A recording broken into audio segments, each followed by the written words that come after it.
याचिकाओं के ऊपर आज सुनवाई होगी सुप्रीम कोर्ट में। आपको बता दें कि वक्फ कानून के खिलाफ में 70 से ज्यादा याचिकाएं कुल मिलाकर दाखिल की जा चुकी हैं अब तक, जिनमें से 10 पर आज कोर्ट में सुनवाई होने जा रही है। बताया यह जा रहा है कि आज दोपहर 2 बजे कोर्ट इसके ऊपर सुनवाई करेगा।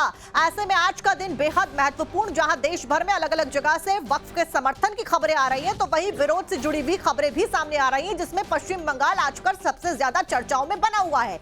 लेकिन आज कोर्ट में, सुप्रीम कोर्ट में सुनवाई होने वाली है। संसद में बिल पास होने के बाद में पूरे देश में कोहराम मचा हुआ है। विपक्षी दलों में बौखलाहट नजर आ रही है साफ तौर पे। अब बंगाल से तो हिंसा की खबरें भी सामने आई हैं और अब सुप्रीम कोर्ट में सुनवाई होने जा रही है आज दोपहर 2 बजे। ऐसे में सुप्रीम कोर्ट में सुनवाई में क्या कुछ निकलकर सामने आता है, देखना महत्वपूर्ण। वक्फ कानून के विरोध में आज 10 याचिकाओं पर सुप्रीम कोर्ट सुनवाई करने वाला है दोपहर करीबन 2 बजे। और अब उन 10 याचिकाकर्ताओं के नाम भी आपको हम बताने वाले हैं। लेकिन यह भी बता दें कि पहले संसद में लोकसभा से मेजोरिटी के साथ ये बिल पास होता है, उसके बाद में राज्यसभा से पास होता है, जिसके बाद राष्ट्रपति के मोहर लगने के बाद यह बिल कानून में तब्दील हो जाता है। और उसी के बाद से एक तरफ समर्थन की आवाज सुनाई दे रही है, तो वहीं दूसरी तरफ जगह जगह पर प्रदर्शन भी हो रही है। 2 बजे का लगा हुआ है लिस्टिंग के लिए, मेरी भी रेट उसमें है। तो अब सुप्रीम कोर्ट ही तो संरक्षक है संविधान के, कस्टोडियन सुप्रीम कोर्ट ही है ना। तो सुप्रीम कोर्ट में जा रहे हैं, अब कानूनी पहलू हैं सारे, हमारे वकील पहुंचेंगे, सब देखते हैं क्या होगा। सवाल ये तो वक्फ कानून के खिलाफ में विरोध में आज 10 याचिकाओं के ऊपर सुप्रीम कोर्ट में सुनवाई होने वाली है। और अब उन 10 याचिकाकर्ताओं के नाम भी आपको बता देते हैं कि कौन सी याचिकाओं के ऊपर कौन सी याचिकाकर्ताओं ने जो दाखिल करी है वो नाम है। तो पहला नाम है असदुद्दीन ओवैसी, जिनके द्वारा याचिका दाखिल की गई थी। दूसरा नाम है अमानतुल्लाह खान।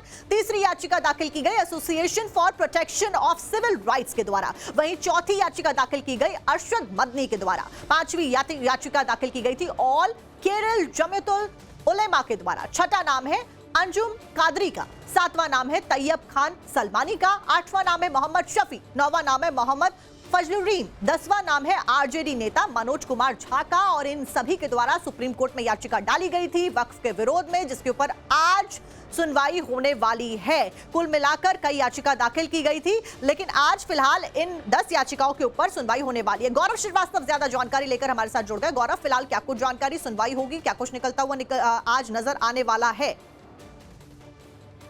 बिल्कुल, देखिए आज बहुत महत्वपूर्ण सुनवाई है और मुख्य न्यायाधीश की अध्यक्षता वाली बेंच जो है वो 2 बजे सुनवाई करेगी। तकरीबन समर्थन में और खिलाफ में 73 के आसपास याचिकाएं जो हैं वो इसमें जो है वो डाली जा चुकी हैं सुप्रीम कोर्ट में, जिसमें 6 भारतीय जनता पार्टी के राज्य भी हैं जिन्होंने इस कानून को बनाए रखने की मांग की है। हमारे साथ इस मामले में एक याचिकाकर्ता किशनगंज बिहार से कांग्रेस के सांसद मोहम्मद जावेद साहब हैं, जिन्होंने इस कानून की जो वैधता है उस पर सवाल खड़े करते हुए याचिका दाखिल की है। मोहम्मद जावेद जी, आज महत्वपूर्ण सुनवाई है, आप लोग आज सुप्रीम कोर्ट में क्या कहने वाले हैं और किन प्रावधानों से खास करके आप लोग ज्यादा परेशान हैं, जिससे लगता है कि मुसलमानों का हक छीना जा रहा है?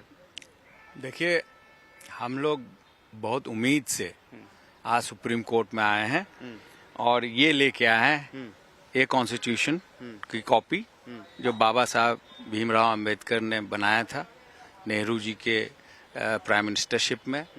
इसको बचाने की गुहार लगा के आया है, क्योंकि ये जो मौजूदा सरकार है, मोदी जी जिसके बादशाह हैं, प्राइम मिनिस्टर मैं नहीं कहूँगा, वो अपने आप को बादशाह ही समझता है, वो चाहते हैं कि इसको किस तरह से डाइल्यूट किया जाए, ब्रिक बाय ब्रिक कैसे इसको ख़त्म किया जाए, ताकि उनकी तानाशाही हमेशा के लिए बरकरार रहे।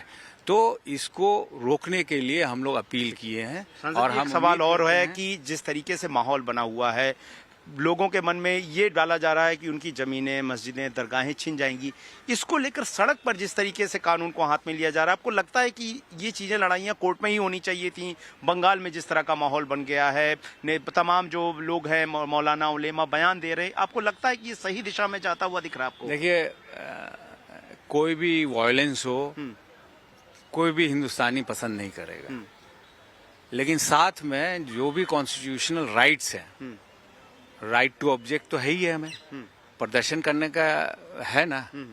तो हम अपनी जो तकलीफ है वो तो सरकार बहरी है, अंधी है, जो भी है फिलहाल लगातार प्रदर्शन जो है वो अलग अलग याचिकाकर्ताओं के द्वारा, अलग अलग पार्टीज के द्वारा, विपक्ष के द्वारा देखे जा रहे हैं। लेकिन वहीं एक बड़ा तबका ऐसा भी है जो इस बिल के, इस कानून बनने के बाद में सपोर्ट लगातार कर रहा है। गौरव, जानकारी देने के लिए, तस्वीरें दिखाने के लिए बहुत बहुत शुक्रिया आपका। तो लगातार हम देख रहे हैं कि कैसे एक तरफ वक्फ कानून के विरोध में सुप्रीम कोर्ट तमाम जो विपक्षी लोग हैं वो पहुंचे, तो वहीं दूसरी तरफ सरकार भी अब विरोधियों पर हमलावर नजर आ रही है। प्रधानमंत्री नरेंद्र मोदी ने वक्फ कानून पर विरोधियों को घेरते हुए तीखा हमला किया था। आपको सुनवाते हैं।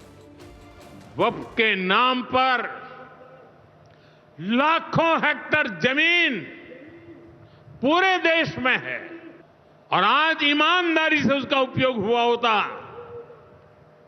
तो मेरे मुसलमान नौजवानों को साइकिल के पंक्चर बनाकर के जिंदगी नहीं गुजारनी पड़ती। लेकिन इससे मुट्ठी भर भू माफिया का कोई भला हुआ। और अब आपको एक बार ये बता देते हैं कि वक्फ कानून पर अब तक क्या क्या कुछ हो चुका है।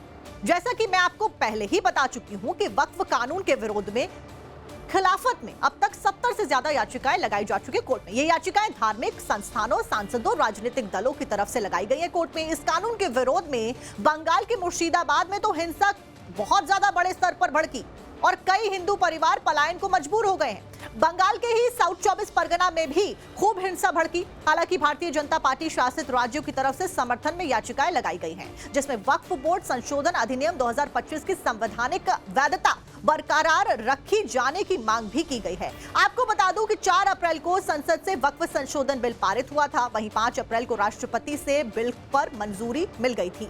आखिर में सरकार ने इसी साल 8 अप्रैल से अधिनियम के लागू होने की अधिसूचना भी जारी कर दी थी और इस तरीके से वक्फ बिल कानून में तब्दील हो गया था। वक्फ कानून के विरोध में पश्चिम बंगाल से हिंसा की तस्वीरें सामने आई हैं। अब इस पर उत्तर प्रदेश के मुख्यमंत्री योगी आदित्यनाथ ने भी तीखी प्रतिक्रिया दी थी। योगी ने दो टूक कहा कि लातों के भूत बातों से नहीं मानते। दंगाइयों का उपचार ही डंडा है, बिना डंडे के मानेंगे नहीं।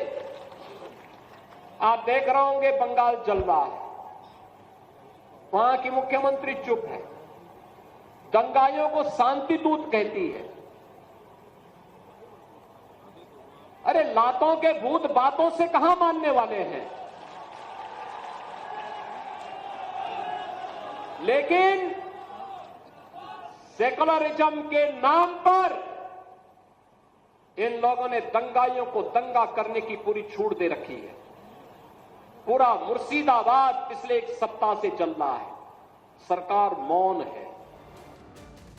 और अब आपको वक्फ कानून की टाइमलाइन भी बता देते हैं कि कैसे वक्फ संशोधन बिल वक्फ कानून में बन गया।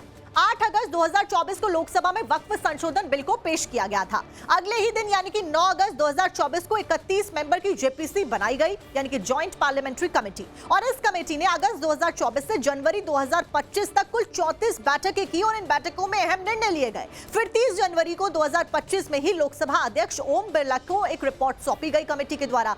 2 अप्रैल 2025 को लोकसभा में वक्फ संशोधन बिल को पास किया गया।